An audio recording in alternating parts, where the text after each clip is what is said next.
तो finally we got our visas. मतलब आप सोच रहे होंगे ना वीज़ा का क्या, अप्लाई करो और आ जाते हैं, पर हमारे केस में ऐसा नहीं हुआ।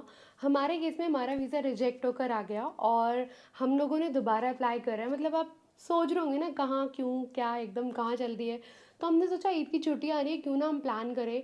और पुनीत जी का वीज़ा अप्रूव होकर आ गया, मेरा और चित्रांग का वीज़ा रिजेक्ट होकर आ गया। अब आप ये भी सोच रहे होंगे कि मतलब ऐसा हम कहाँ जा रहे हैं जहाँ हमारा वीज़ा ही रिजेक्ट हो गया। हम जा रहे हैं, मतलब वैसे आप समझ गए होंगे हम कहाँ जा रहे हैं, बट हम जा रहे हैं द लैंड ऑफ फायर। अब भी नहीं समझे? अरे गूगल कर लो। तो हम जा रहे हैं अजरबैजान, और अजरबैजान जाने के लिए लगता है वीज़ा। और हमने ई वीज़ा अप्लाई करा था, हमारी फ़्लाइट टिकट्स बुक हो गई, शॉपिंग ऑलमोस्ट डन हो गई, और एक्साइटमेंट लेवल एकदम हाई था। सबको बता दिया हम अजरबैजान हम घूमने जा रहे हैं, ईद की छुट्टियां हमारी सॉर्ट हो गई हैं। लेकिन हमारा वीज़ा ही रिजेक्ट होकर आ गया और विद इन अ डे और 2 हमारी फ़्लाइट है। तो हम कंफ्यूज हो गए कि अब हमें क्या करना चाहिए। उनसे पूछा कि हमारा वीज़ा क्यों रिजेक्ट हुआ है, तो उन्होंने बोला यहाँ पे कोई ऑफिशियल्स नहीं बैठते जो आपका वीज़ा अप्रूव करते हैं, यहाँ सारा कुछ कंप्यूटराइज्ड होता है, आपकी गलती की वजह से आपका वीज़ा रिजेक्ट हो गया।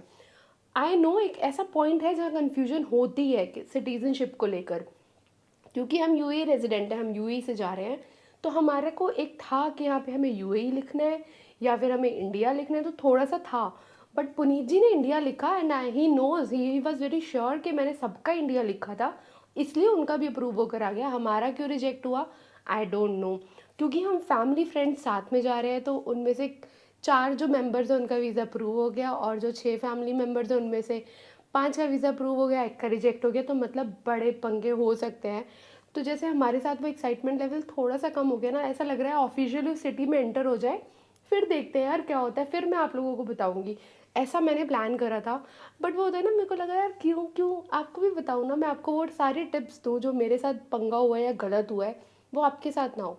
तो अगर आप प्लान कर रहे हैं तो मतलब लास्ट तक पूरा बताऊंगी कि कैसे गए, कौन सी फ़्लाइट से गए, क्या कितने बजे कहाँ, सब कुछ बताऊंगी। बट थोड़ा सा आपको इंतज़ार करना होगा। बट जो अभी के लिए टिप है वो यही देना चाहती हूँ कि आपका वीज़ा रिजेक्ट ना हो, उसके लिए बहुत केयरफुली वीज़ा फिल करिएगा। रिलाय मत करिएगा कि आप वहाँ ऑन अराइवल वीज़ा लें और यहाँ से सारी रिसर्च, मतलब कितनी भी रिसर्च कर लो कम है, तो वो सारी रिसर्च करके जाना। और ओवर जिस एयरलाइन से हम ट्रैवल कर रहे हैं उन्होंने हमें बाय डिफ़ॉल्ट दिए 7 kg कैबिन बैग, पर यहाँ हमने 20 kg एक्स्ट्रा बाय करा है क्योंकि कपड़े ही नहीं आ रहे हैं।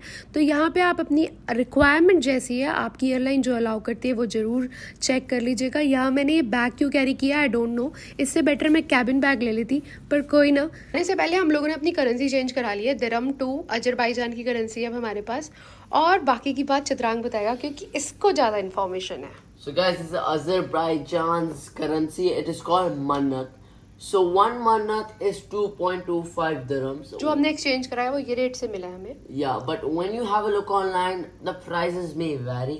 एक टिप दे दो, एक टिप दे दो। अच्छा कि मिनिमम 1000 मन्नत लेके जाएं, क्योंकि बहुत शॉप्स में वो कार्ड भी नहीं एक्सेप्ट करते, ये तो जाके पता लगने वाला है। And also you guys can take dollars, they will accept it, लेकिन सेफर साइड के लिए आई वुड रिकमेंड सम मन्नत। तो 1000 manat is equal to 2000 dirhams approximately. approximately. Okay, so we are all set to go. Yes sir. Finally packing में बहुत पंगा था भाई। अगर आप जा रहे हैं तो थोड़ा लगेज का हिसाब से देख कर जाना। गाइस बहुत नींद आ रही है, और क्योंकि सुबह 5:30 बजे से उठा हुआ है, वैसे सुबह 6 बजे की फ्लाइट है, इस समय बज रहे हैं 12:30 अप्रोक्सीमेटली। थोड़ा जल्दी जा रहे हैं, क्यों वो रास्ते में बताएंगे आपको, वरना हम लेट हो जाएंगे। और कहते हैं ना टाइम पे तैयार होना चाहिए वरना डांट पड़ती है। So let's go. तो हमने जो है दुबई से अबू धाबी जाना है और हम अपनी कार से जा रहे हैं। तो यहाँ हमें ये फ़ायदा हो गया कि हम टाइम से अपने अकॉर्डिंग जा सकते हैं। लगेज एज सच हमारा कुछ खास नहीं था, तो सारा लगेज आ गया, हम बच्चे आ गए, क्योंकि फैमिली साथ ही जा रही है तो सारे फैमिली मेम्बर्स भी आ गए और आराम से हम वही विद इन 1 और 2 आवर पहुँच गए थे अबू धाबी। और बिल्कुल भी ऐसा कुछ था ही नहीं कि रास्ते में कोई ट्रैफिक हो या कुछ। यहाँ पुनीत जी ना बुकिंग कर रहे हैं, चेक इन देख रहे हैं, नहीं लगेज ले रहे हैं आई गेस, क्योंकि लगेज का पंगा था। मेरे भाई 1 और 3 दिखा रहा है, बता कौन सा जाऊं? आई थिंक 3 पे जाना। एक ही हुआ ना यार, नहीं दुबई में भी तो 3 1 पे भी मिलती है, 3 पे भी मिलती है।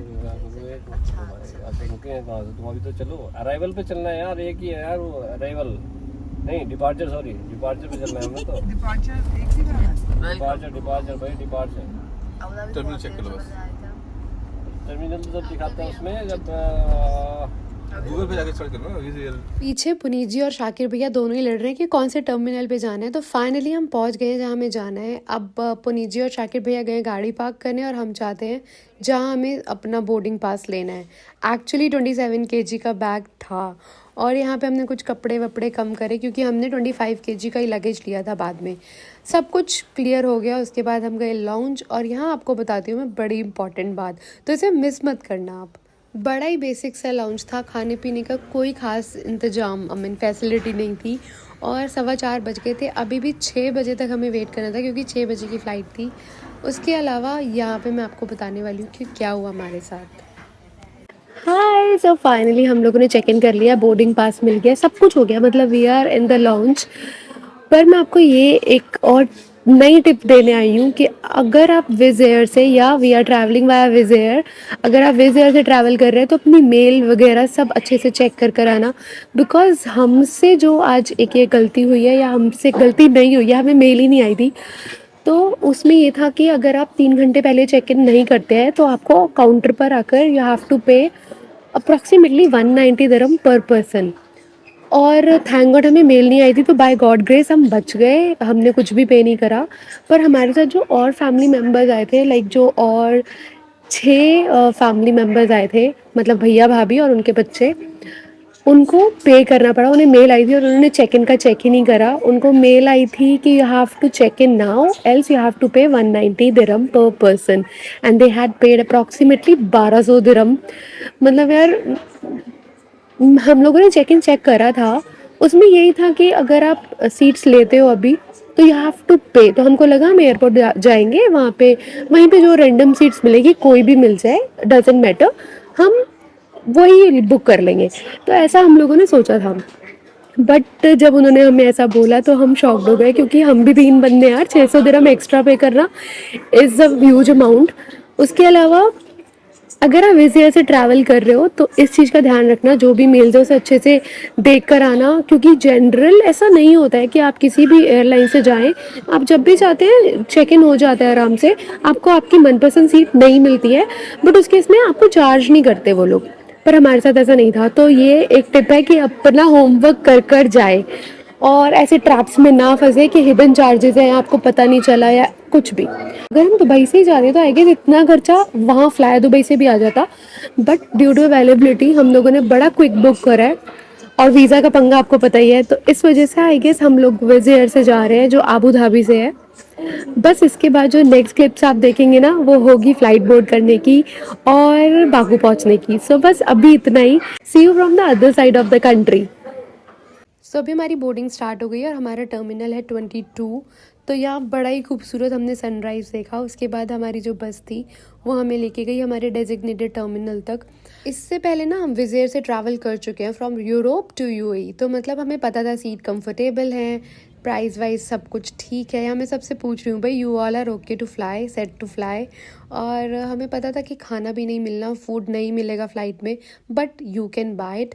द प्रॉब्लम जो थी हमें इस एयरलाइन से जो लगी, वो जो हिडन कुछ था ना कि आपको चार्जेस देने पड़ेंगे, लगेज नहीं था, वो कहीं कहीं हमें प्रॉब्लम लगी। इस एडवेंचर को हम स्टार्ट करते हैं। पैसा आ जाएगा दोबारा, जॉब करते हैं ना, तो job will fill our pockets.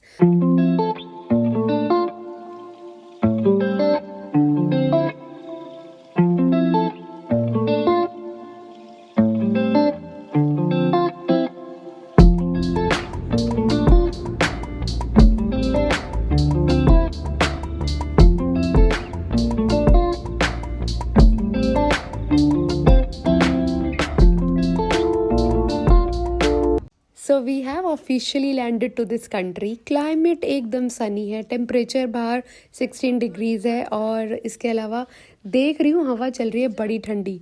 Of course तो जैकेट वैकेट रख कर लेकर आना। हमारा इमिग्रेशन बहुत स्मूथ था, बस आपको अपना ई वीज़ा देना है और साथ में अपना पासपोर्ट देना है। अगर माइंड में हो कोई भी क्वेश्चन तो do let me know in the comments, Instagram पे मैसेज करके पूछ सकते हैं।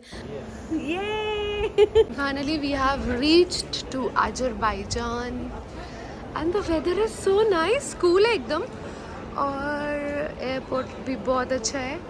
तो यहाँ तक की जर्नी आप इस व्लॉग पे देखेंगे।